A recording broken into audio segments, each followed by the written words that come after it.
year, new president, too many new things, and of course a peaceful transition in this year as well.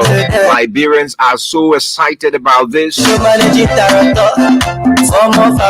Following the campaigning process in the last year, 2023 was not just an easy thing, and of course this is where we are. So while we are with the arrival of the representative of District 4 Montserrado County, his team is already here, and I'm being told that he will arrive in a jiffy. And we will talk around several issues in District number 4 Montserrado County. But let's get back here, and we can talk on other matters here on the Super Morning Show on ELBC Radio. Welcome back, Anthony Vaughan, and it's great to have you back again after the conversation with the young man. There are a lot of issues ongoing in the country, especially with the peaceful transition of leadership that was on Monday and the inauguration. And this is where we are with the circulation of several appointments, in government. We can just throw some light on this issue rather about misinformation. There are some individuals who are also manufacturing names, as it relates to purporting to be perhaps is from the office of the president, claiming on some appointments. So I think we can use this medium as a way of discouraging the minds of the public in terms of where to have the right information coming from. Not everything that circulates is the right information. We have something we call misinformation, where people go about by not giving the proper information, and sometimes my information. Some people are also engaged into manufacturing their own information, and that which we call propaganda. And so I think it's very important that we can look up to the office of the president. I'm sure if there is any appointment being done, that will be done by that will be done, under the office of the president, and no one else will go about doing so. But sometimes, especially those who use the social media, you go on Facebook, you see XYZ person being appointed at another area, and there will be, a whole lot of information, a whole lot of, conflicting statements coming in out of that. So I just thought that we can lay that here this morning and, put our voices on it as educating the public out there. Taga, you are right. And I'm very happy that the government is taking shape. The new government is taking shape. Yesterday, we saw the appointment of the presidential press secretary. We also, by last night, we heard the appointment of the Minister of Information, Culture Affairs and Tourism.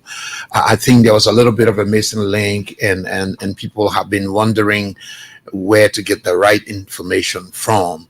And for me, the fact that there is now the presidential press secretary, I think that office is not where the presidential press secretary needs to go for confirmation. So we could be more sure now that whatever information coming from the office of the president meant for public consumption, as far as information dissemination is concerned, will come either through the office of the press secretary, and perhaps as the information minister gets confirmed, it will also come through the office of the Minister of Information.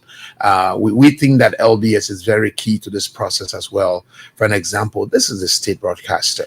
If there are such pronouncements as appointments being made in government, I would think that LBS as the biggest medium of communication is radio. Yes, truth. Radio. So I mean, if LBS would be, like on top of it right there, like this morning was good. LBS got the list from last night. Yesterday morning was a little bit different, but thankfully we were able to get over it. And so I think that our people only needed to have some patience until the government is full shape and is taking shape. And I think that I know Gerald McPia very well. He was presidential press secretary during the Ellen's era. Yeah, during Ellen regime. Very, very well. We all know Kula Fofana. We know the quality of work she's been able to do in the country. So we are hopeful. And Charles Snyder and the whole media team working along with administration trying to ensure that that information is properly disseminated. Because the issue of information, the right information is very key. When people are not informed properly, they could make wrong conclusions. There is this unfortunate habit where people will go and develop their own lists and Yes, float yes. them. Just Uh, got the social media just be yeah, flooded with yeah. So misinformation. so let's be careful. The social media is good, but it has been misapplied. It has been abused in some instances, and so let's be careful. Let's look out for markers. The information that we're seeing on social media, is it authentic? Let's begin to ask. Do we see a press release coming from the office of the president? Is it under the signature of maybe an authorized person, or the rest of it? Because other than that, it's not the first time it happened. The first time when there were names being put forward and the case was otherwise.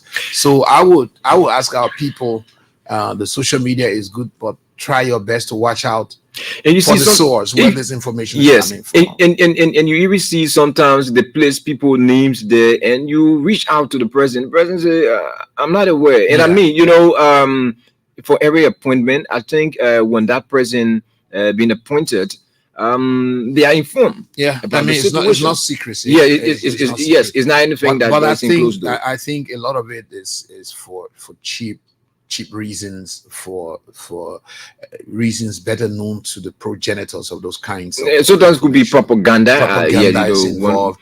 Sometimes some people will want to test the water to say, okay, let me put my name out and see the reaction. But that's not good, because you're making attribution to the office of the president. Let me tell you, I can safely say from what I see, this is not going to be a play. This is a government coming into form.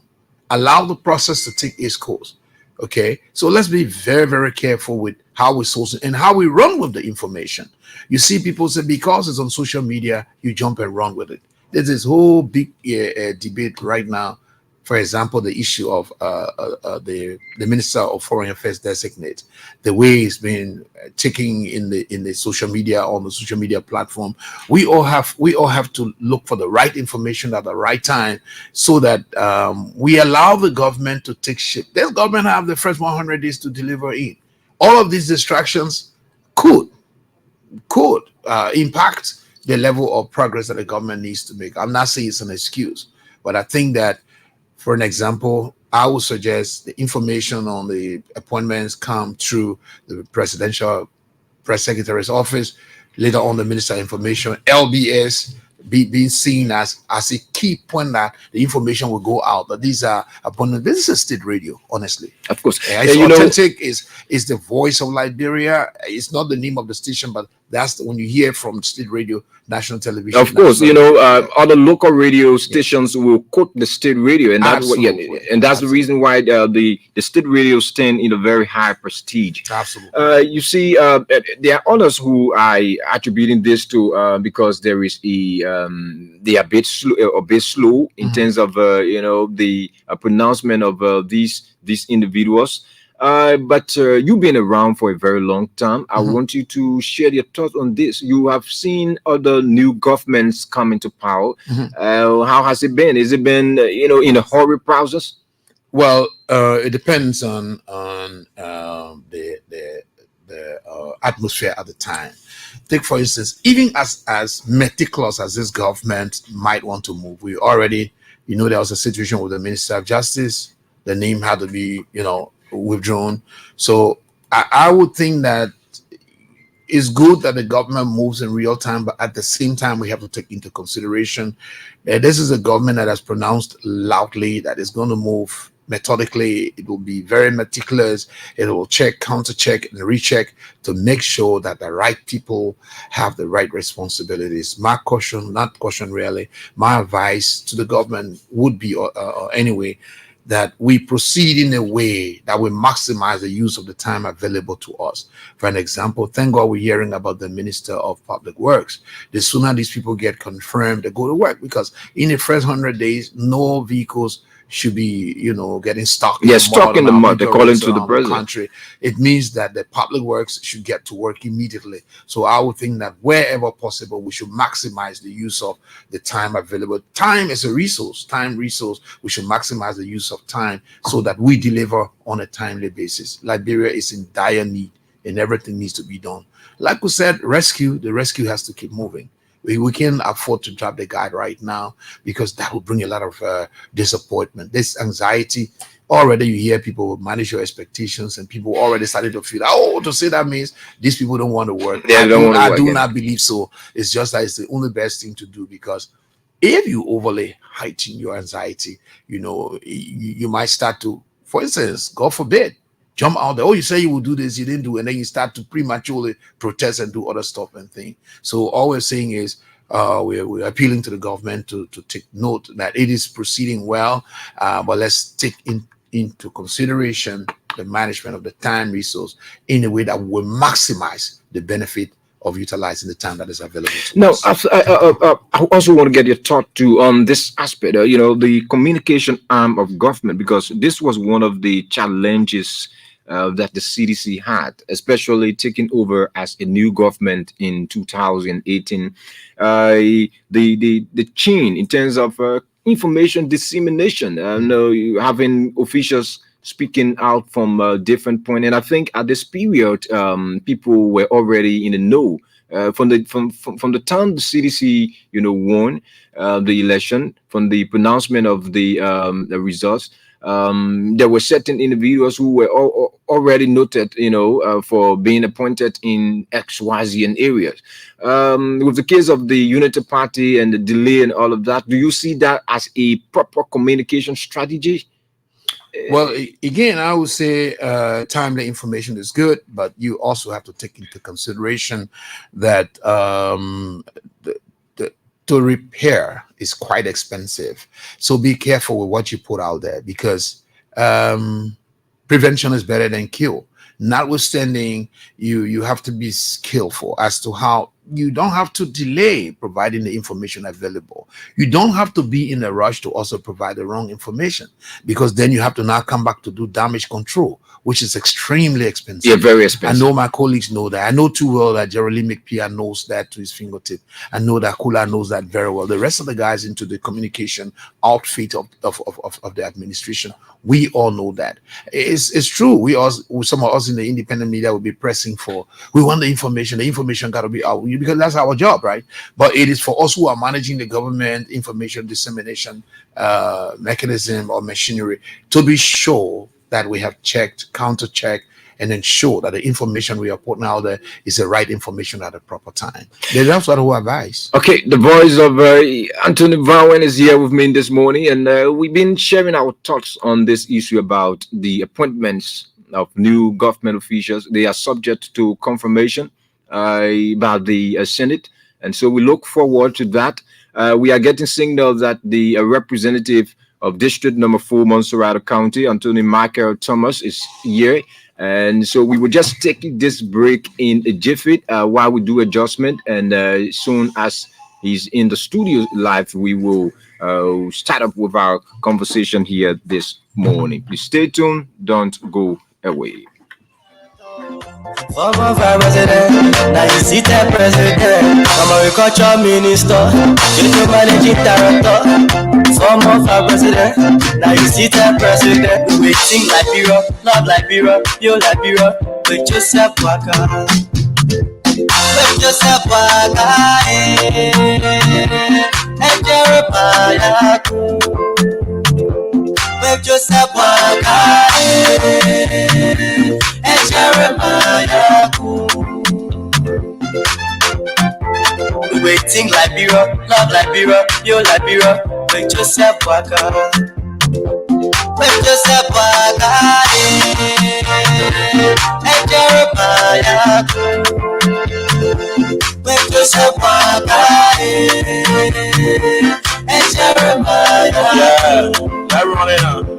God through this struggle was here, easy that this kind of astonishing to see you reach the fight. No more struggle for days or through a life. When I all have to say, just keeping on right, like breast night, that no more while I run, not trust me, now with you, this gonna be alright. Now don't forget your Bible in there, fight. So I prestige development on my so who sees like brother last time on my also share the truth that we're gonna rise, speak for and sure they're gonna multiply. We as like brand, I kind of really glad to have an eloquent president like an improvising lies, no ability to make like pure proud. What are we putting up party, let's play our part. Are you for me, not me for you to get out, gonna rise. And you know that like bro, be on the map. Where I'm gonna be a very nice place to vibe. So I can be up, be looking at bullet vibe. So get up the rise now. You got a JMP gonna do what do it so pass. They try to stop the destiny, but they could not. That press love you to the heart and cast of fact. Once they give me some president or big on that.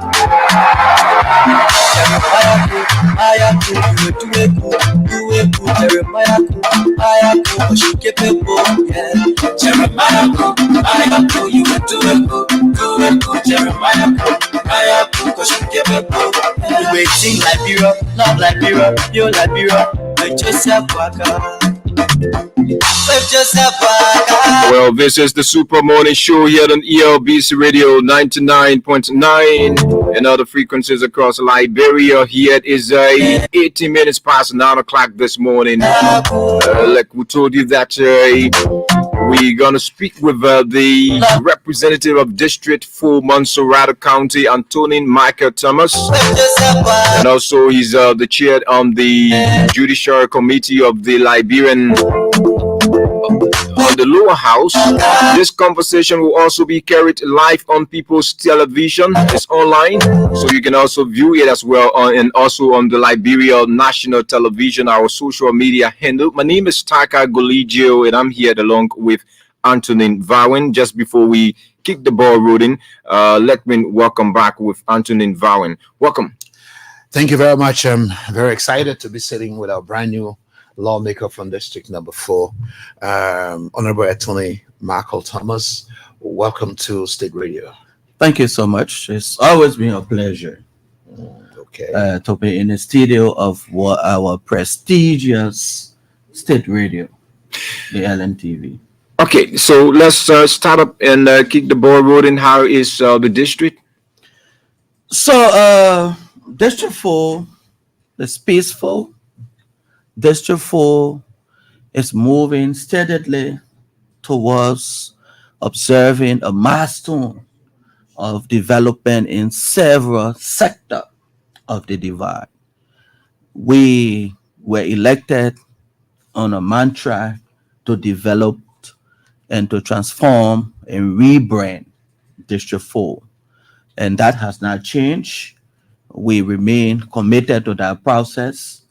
And I can say for a fact that we are up to the task and we have started making good some of those promises that we made to our people. You've just swapped office because I'm aware that you have been at the legislature as the Public Account Committee secretary, the head of that angle. You just shifted and you went at the office of District 4 Montserrado County. So the ground now seemed to be a strange area, but sitting with your colleagues as representatives, tell us, how's the atmosphere like? So the thing is, it's a very beautiful environment. And it's a politically charged environment. And it's good to be there. It's a privilege to be there. It's fascinating, especially during session. You listen to a array of inputs and arguments across the floor, especially as it relates to legislative debate on issues. And it's a learning curve. No one is a legislative expert, so to speak. It's a learning curve, especially for the 55th. And we are there moving along and making our impact and making our presence being felt, aimed at representing our people to the best of our ability. Well, Honorable, certainly the Liberian election, from all indications, was heavily contested. That means that there were some disagreements during the campaigning process and the rest of it. You represent the district number 4. What is your current stance in terms of reconciliation and uniting the district as you aim towards ensuring development in the district? So, like you rightly said, District 4 had 28 candidates, And District 4 is the biggest or largest district in terms of population, over 80,000 plus voters, and it's the biggest in terms of population, and it tells you how politically charged that district is. And by the grace of God, by the special grace of God, we were elected amongst the 28. And as part of our own process of rebranding and developing our district, we said in our 90 days, the first on the list as being a priority is the issue of reconciliation and district unity. So we have already kicked the ball rolling. Uh, a week ago, I think the news carried several traditional and social media carried that for the first time in the history of District 4, unprecedentedly, a sitting lawmaker will invite all of the candidates who contested in those elections. Imagine all of us seated under one roof. I know during the election it was heated, it was firing, and everybody pushing the line from different angle. People will pay for airtime, go to the studio, and ill discuss another candidate, especially to the extent my winning was being seen because every other candidate that appear either in the community, either community engagement, or even on the social media or in the radio station, the only person they would discuss was Michael Thomas. So it told you to a larger extent that you will not throw stone at a tree that does not bear fruit. So to a larger extent, people felt that Michael Thomas was up to the task and the name was resonating, so he was a target. So that is part of our reconciliation process. We have started the engagement with, I call them stakeholders, because we all are stakeholders in the district and we have followings, you know, and it's time that we put all hands on deck. It is not about me as an individual, but the overall developmental agenda of our district should rule supreme. And all of us compete with that mantra. So with that, we have like-minded candidates who have decided, who have committed themselves to the process and committed themselves to me and say, look, we will work together. We are here. It's not about politics. It's not about our individual aggrandizement. It's about development of our district. So we will support you in the process. Now, with the ongoing reconciliation process, you talked about last week. You met the former candidates in the election. Major of them could be the former lawmaker of the district. Was she in attendance of that identical dialogue?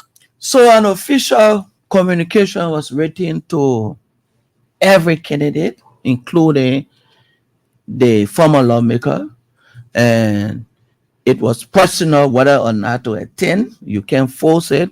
So of course she was invited. That is the best I can speak to. That she did not come, it means that it was a personal decision. She chose not to be there, so we can't push it any further. But do you intend to, in further in furtherance to that, to create the space for another, opportunity that you can have similar discussion? Oh, sure. One thing I always said, you cannot have a lawmaker that sits for 6 years in a district that operated for 6 years and you say this person has not done anything. That will be a disservice to even you who will be saying it. So she played her part and we need to recognize and respect that. So we will pick up from exactly where she stopped. For me, that's my own policy. So we can reinvent the wheel. We are going to have several interactive engagement with her. We even got a communication already out that's supposed to be delivered to her as it relates to the transition in terms of turnover.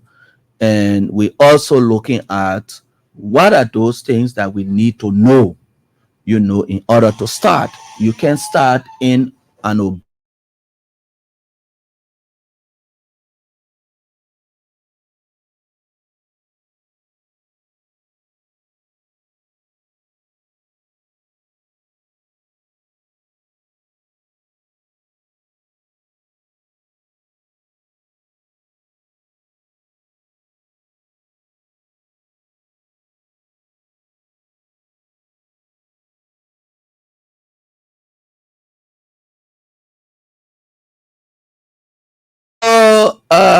To the best of my knowledge, I remember we all read on the social media on her official page. I mean, Not to my knowledge. I know she posted on her personal page, congratulating the winner. Automatically, Margaret Thomas won the election, so technically she was speaking to me. So I'd like to jump in here. Sorry for interrupting you. You must have had your vision for wanting to become district representative for District 4. Yeah. What did you find? What motivated you? What is it that you want to change? What do you want to bring about in District 4?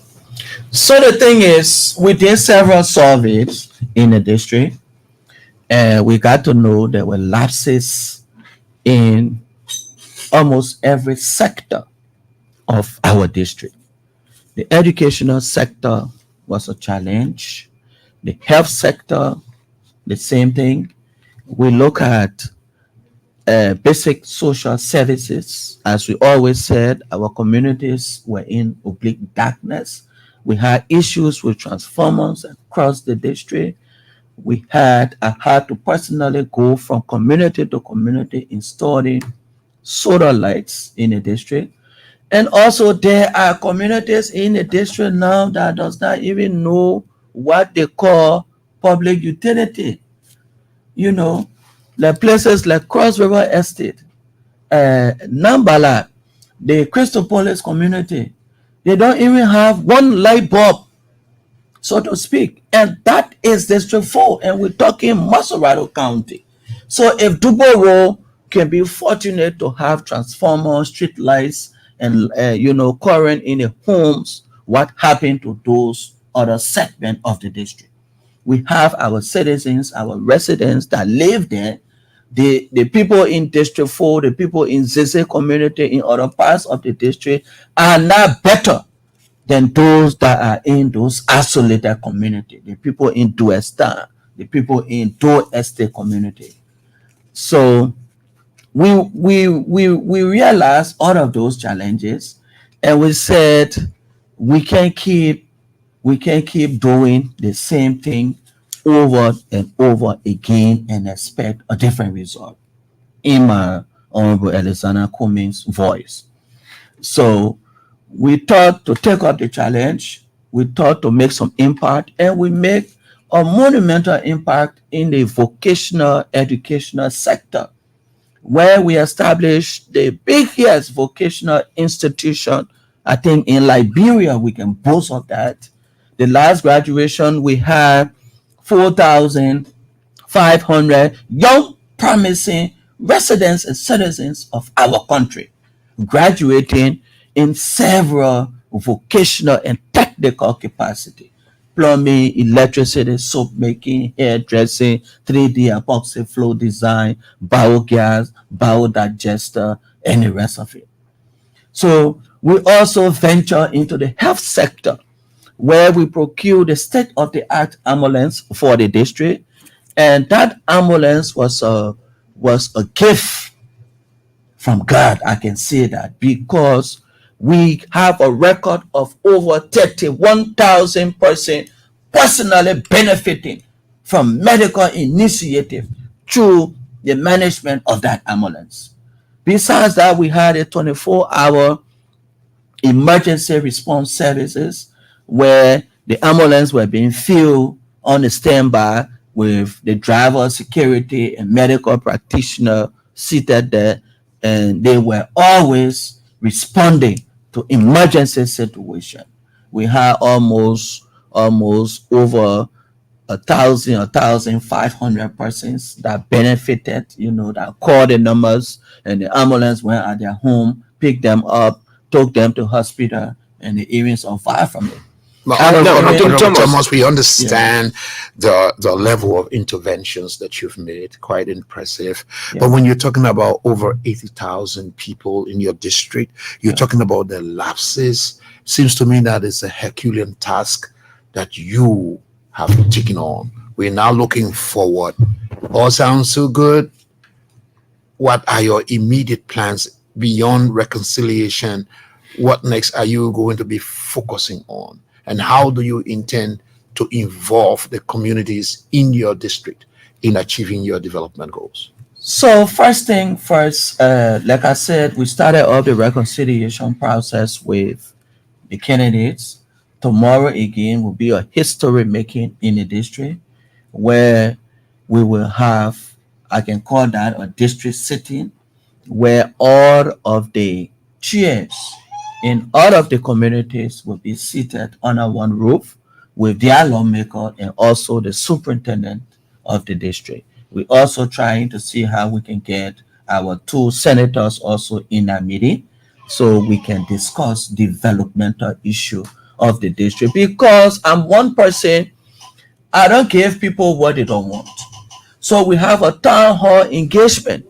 And one major crisis we have in the district is the election issues. We have almost 20 of our communities stuck with election crisis. You mean the election that brought you the power? No, I mean elections. Community, elections? Community elections, okay. Yeah, election of chairs of those communities. So we will be discussing array of issues relative to our district, and the chairs and leadership of those communities will be buffering those actual, issues that are confronting those communities, and then we will take note. We will make that part of our developmental plan, of the district, and see how we can tackle them, from time to time. So you wrote a communication to the newly elected Speaker of the House of Representatives, Councillor Funanti Kofi, and you highlighted two major things in that communication, which quite recently I read. One highlighting this issue about the circulation of this information that lawmakers were given $5,000 in terms of preparation for the inauguration. That was one of the issues you highlighted in your communication, as bringing it to the attention of the speaker that is taking the leadership of some of you at a level where your people may allow disbelief in what they earlier believed in you about. So the thing is, I come to the legislature with a serious passion, with a serious experience, and a wealth of integrity.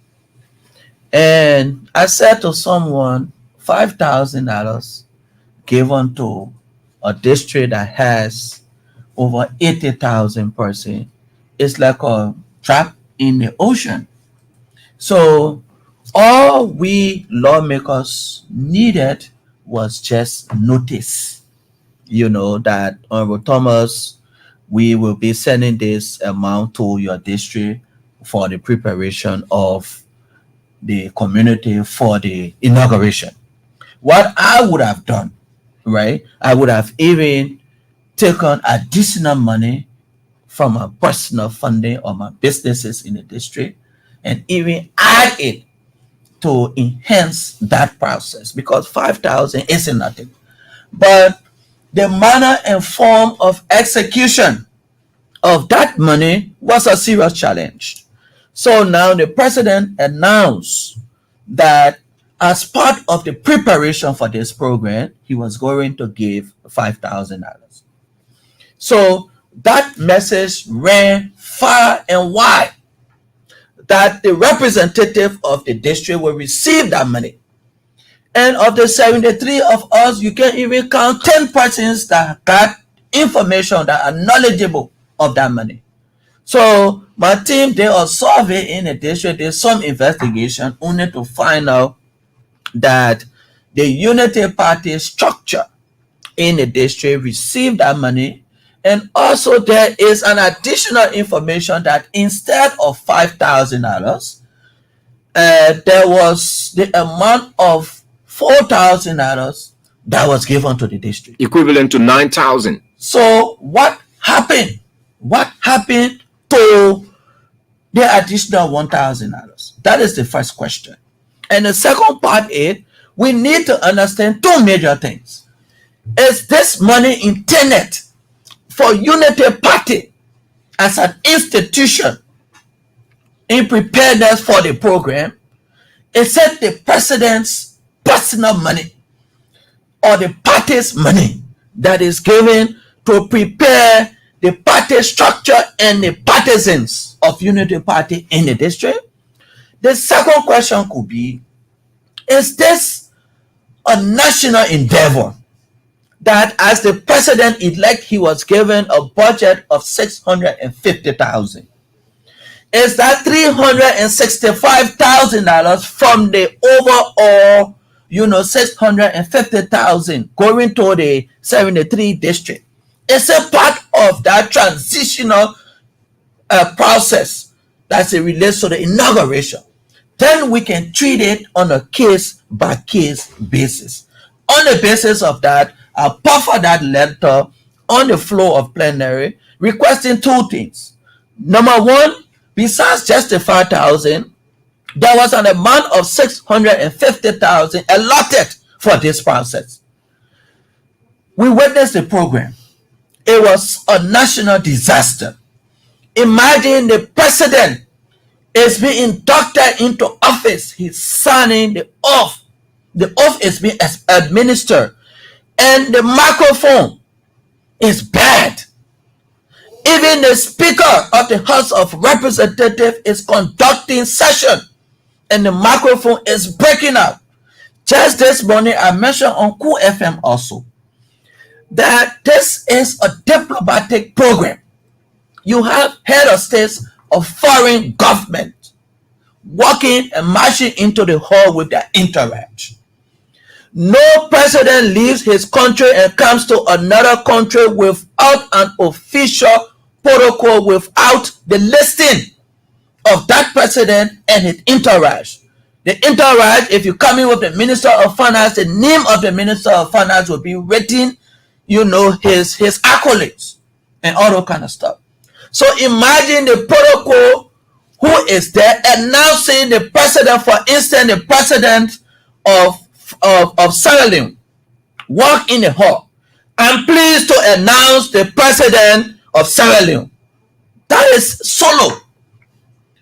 I'm pleased to recognize His Excellency Mr. So, the president of this country.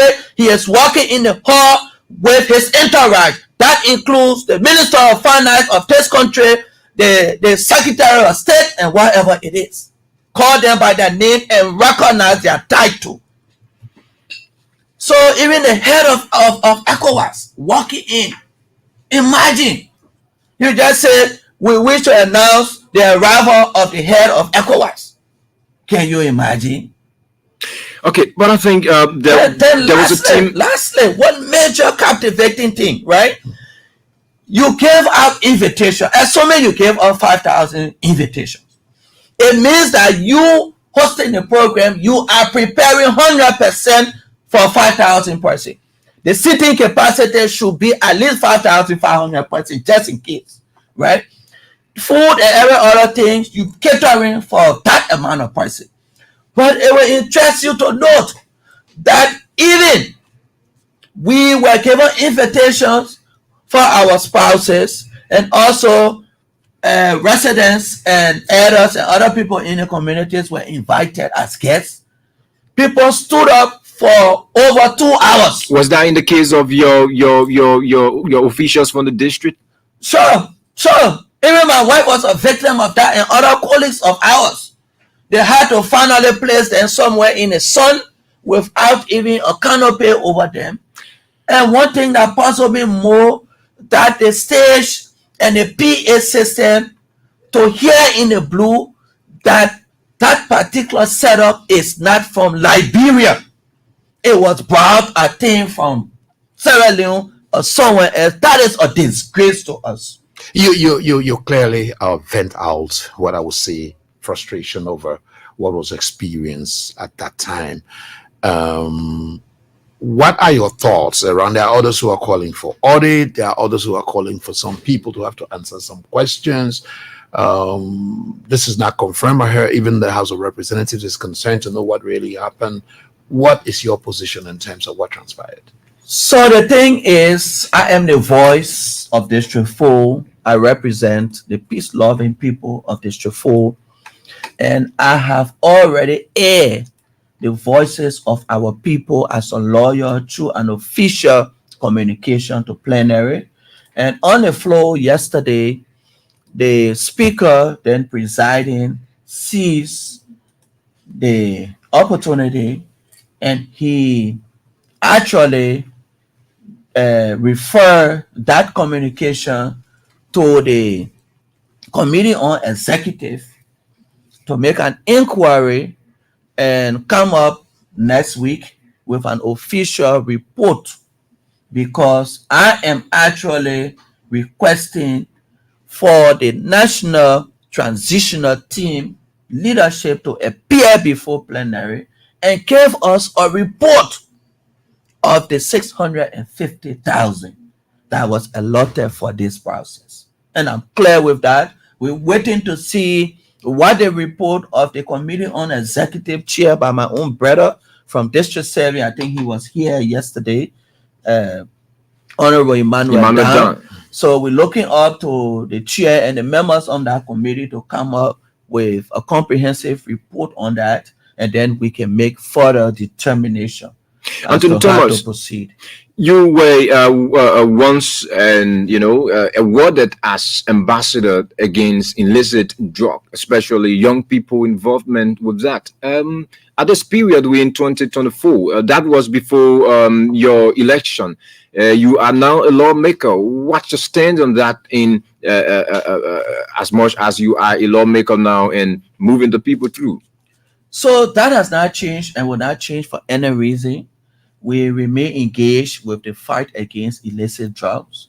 We will have consultations, and one of my own future endeavor is for us to have our own rehabilitation center in the district so that we can be able to rehabilitate our young people.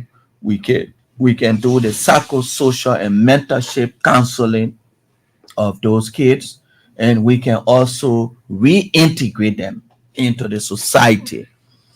And we are already looking for space in the district so that we can find somewhere that we can have the the center being built. And besides just the psychosocial counseling of them, Mhm. we also need to extend that to the parents of those kids. Because as soon as someone goes through that process and you are reintegrated into the society, you back home, and your family cannot even, they disenfranchise you. At times, you're making decision into paternal issue, and they tell you, "Oh, let him move from here, man. Former drug user." You know, we need to have that mentorship counseling of even the parents for them to be able to accept their children, that all is not lost. Their condition has changed. They have been reintegrated. They have been detoxified. And also that mentorship counseling has been done and they are back as new.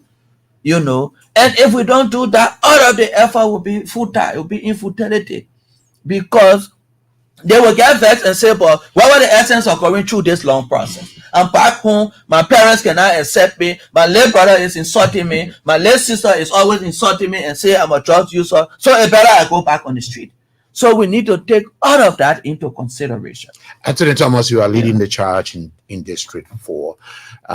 You talk about your vision and how you want to rebrand the district. Before we wind down this interview, let's look at your vision. What kind of a District 4 do you want to build along with your people?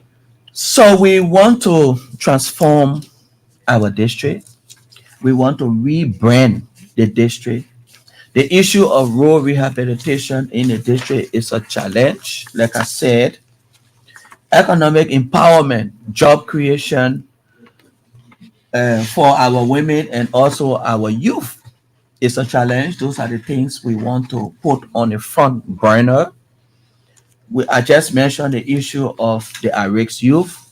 We want to instill a robust fight against rape, sexual, and gender based violence. I have been one person that has been championing that cause in the district with a massive awareness. And I will be launching an official program in the district that will say our girls deserve better. Stop rape. Similar to the vice to the first lady of Freetown that say hands off our girls. We will be launching our anti-rape program in the district that says our girls deserve better. Stop rape. The issue of security is a challenge. So we will be networking with national security.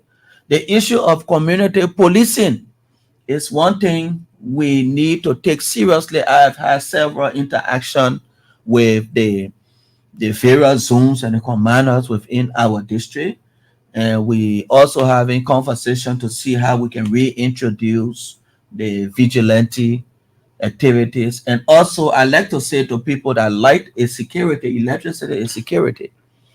And we will consider electrifying most of the high house, dark areas in the district that people always conduct the criminal activities in the district. And then one major aspect of our district that people overlook, District 4 should be the bird basket of Montserrado County. District 4 has a lot of wetland. We always say wetland are not wasted land. So we need to empower our farmers to go back to the soil. We will empower them through startup funding. We will empower them through seedings and other stuff to have them till the soil and see how we can be able to grow our own crops in the district. That is a major issue that we're going to look at. Okay, that is a major issue that I'm going to look at in the district. Well, if you have just joined us, you're listening to the Super Morning Show here on ELBC Radio 99.9. And of course, our guest this morning is Anthony Michael Thomas. He's the representative of District Number 4, Montserrado County. And we've been talking about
this is very, very much important when it comes to this, of the lighting of this community, of the district.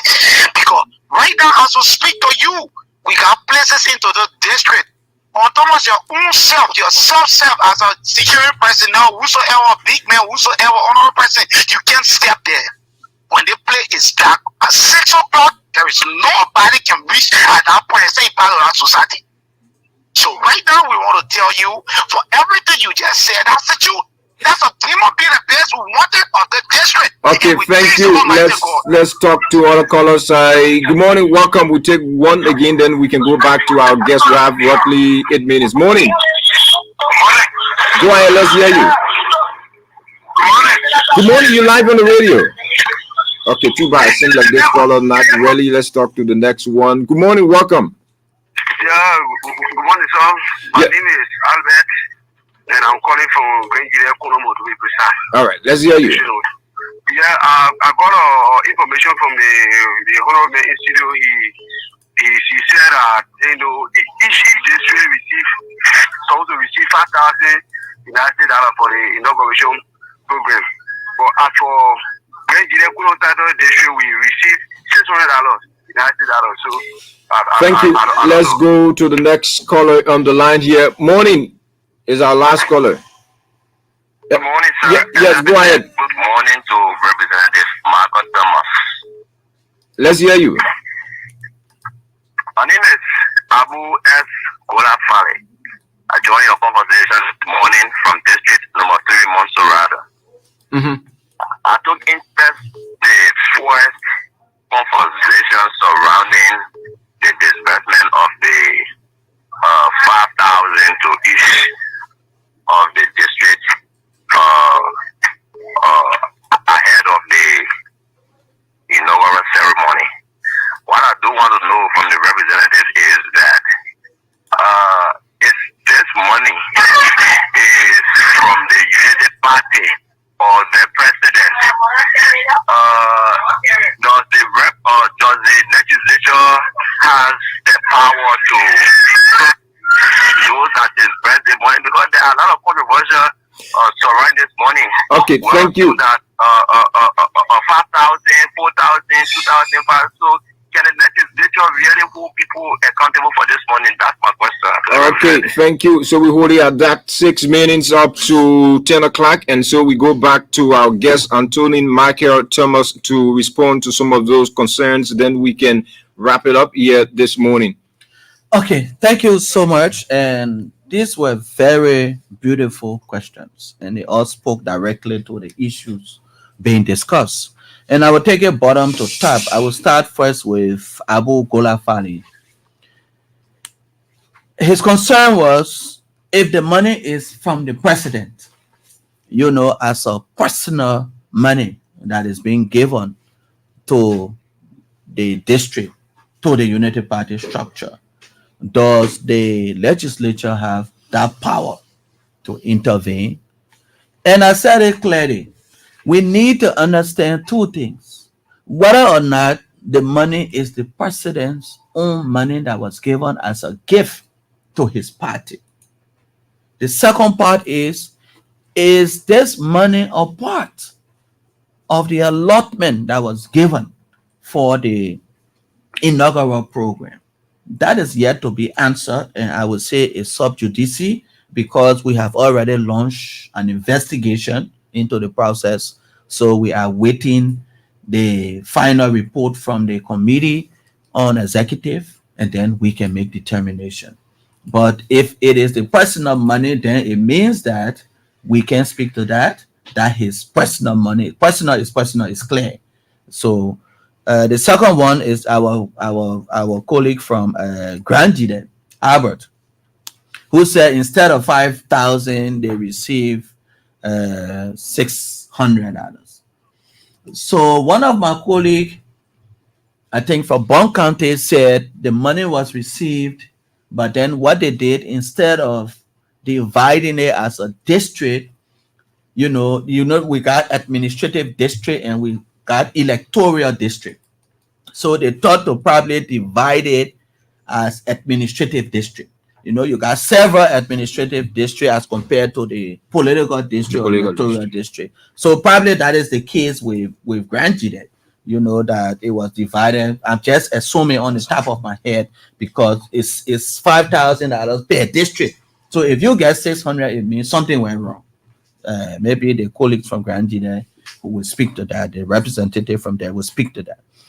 And Webster said it clearly. The issue of electricity has been a challenge. And I have been one person providing solar lights and also transformers in several parts of the district. And even next week, you will be invited to the official opening and dedication of the road that connects the Calfee community to Soul Clinic. That bridge has been concluded and the road has been paved, ladder ride pavement with cross rack, and it will be dedicated next week. And even the solar lights have been planted along the entire bridge where the criminal rate has been so high, around the bridge area. Right now, you got a case even watching the motorbikes late night because it's electrified. And I think basically the Omega issue is a test case. It's just one of the cases that we have in the district. Even my own community, the coffee community, if you in the coffee chat room right now and you listen to the altercation, you listen to the outbursts of people in the district concerning this coffee election, you feel jittered.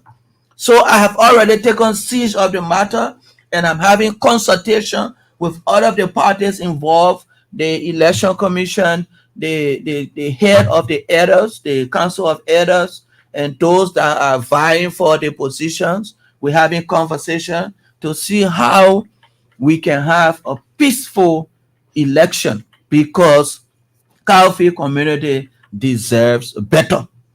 Okay, so finally, we will let you go, and we say thanks to you for your appearance this morning on the program. Okay, so it's a pleasure, and I'm always available. We are up to the task. We are here to make sure that what we promise our people will come to fruition, and we will make sure that District 4 remains second to none, and it should be one of the best districts in uh, Montserrado County. And we are up to the task. We will make sure we can make smiles on the faces of our people. Thank you so much. Thanks for having me. Okay. Thank you very much. With that, this is how we would like to wrap it up, but we can get voice from Anthony Vow, and then we just wrap it up here this morning on the program. Yes, our duty is to make sure that there is this bridge between the people, their governors, the governors, and their people. So you can count on LBS going forward. Okay. On that note, this is how we come to the end of today's edition, and this edition wraps up the entire week edition of the Super Morning Show on ELBC Radio 99.9. Thanks to all of our relay stations for taking this broadcast across. Thanks to People's TV Online for taking this as well. And also those of you who were following us via LNTV live on social media. My name is Taka Goligio, and the Super Morning Show takes us sleep for this week.